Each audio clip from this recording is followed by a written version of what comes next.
Hi guys, welcome back to a new episode of Finance and Crypto Guide. Today in this video, I'm going to show you how you can log out of your Electrum Wallet's account.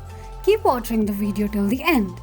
To log out of your Electrum Wallet's account, firstly go ahead and launch open your Electrum Wallet application. The home page of Electrum Wallet application will appear on the screen.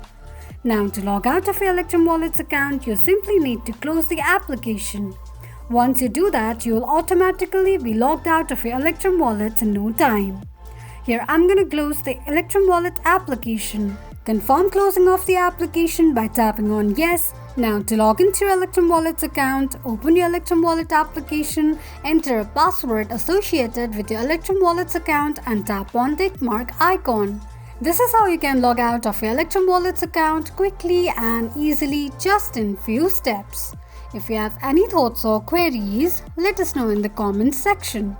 Don't forget to subscribe to our channel. Also press the notification bell icon so that YouTube will notify you whenever we post a new video. I hope this video was helpful to you. Thank you so much for watching.